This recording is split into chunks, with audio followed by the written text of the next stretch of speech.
हे friends, Radhe Radhe.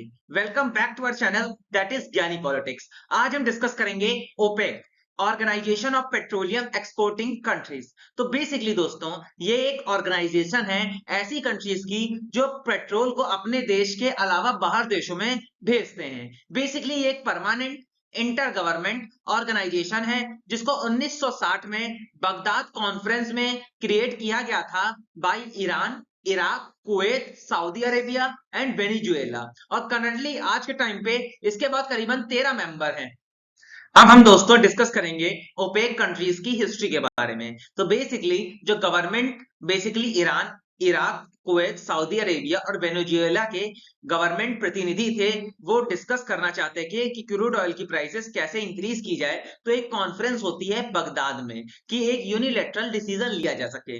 Basically दोस्तों, जो OPEC countries की यूनियन बनने में सबसे बड़ा जो कॉन्फ्लिक्ट था वो यूएस खड़ा कर रहा था। इसके बावजूद भी अरब और नॉन अरब मेंबर्स मिलके ओपेक को फॉर्म करते हैं। बेसिकली अरब नेशन ऐसा चाहते थे कि जो ओपेक का हेडक्वार्टर्स है वो अरेबियन कंट्रीज में हो, जैसे कि बगदाद और बेरियट। लेकिन इसके बावजूद भी ओपेक का पहला हेडक्वार्टर जनेवा में बना, उसके बाद स्विट्जरलैंड में।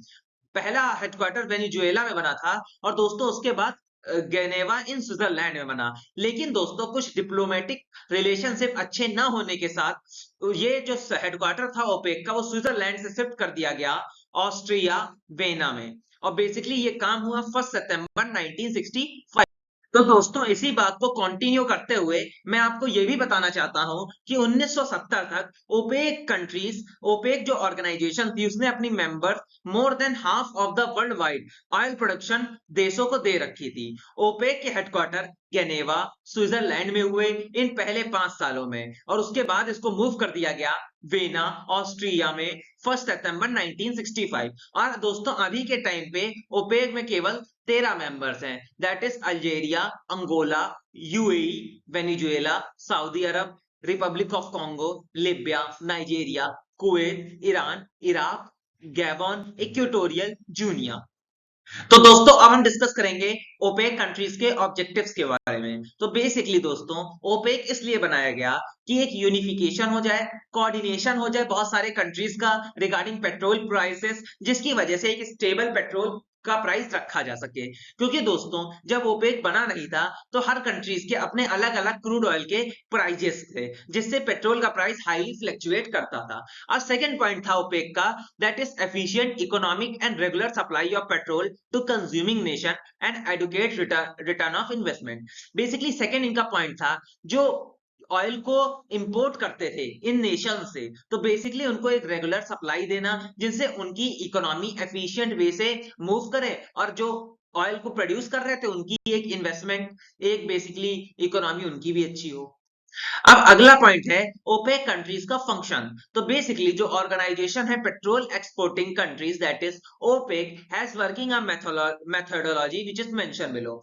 अब बेसिकली ओपेक हमारी जिन जिन मेथोडोलॉजी पे वर्क कर रहा है वो नीचे दी गई हैं, चलिए उसको डिस्कस कर लेते हैं। The OPEC members countries adjust the oil production activities in order to bring stability in petroleum market manufacturing get a good return on their investment. तो बेसिकली ओपेक कंट्रीज ऑयल की प्रोडक्शन को control करके जो petroleum market है वहां crude oil की जो price है उसको स्थायिकृत करते हैं, स्टेबल करते हैं, जिससे इनकी मैन्युफैक्चरिंग में एक अच्छा रिटर्न आ सके। This policy is also design to ensure that oil consumer continue to receive a stable supply of oil. और बेसिकली दोस्तों इस पॉलिसी को बनाने के पीछे का मकसद ये है कि जो ऑयल कंज्यूमिंग देश हैं उनको एक स्टेबल सप्लाई ऑफ ऑयल मिल सके।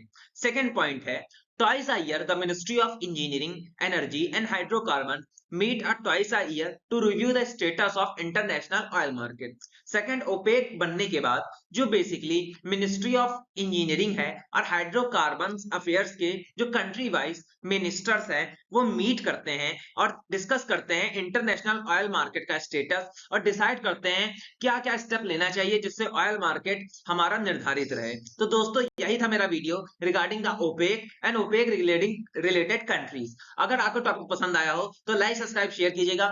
एंड जय श्री राधे दोस्तों।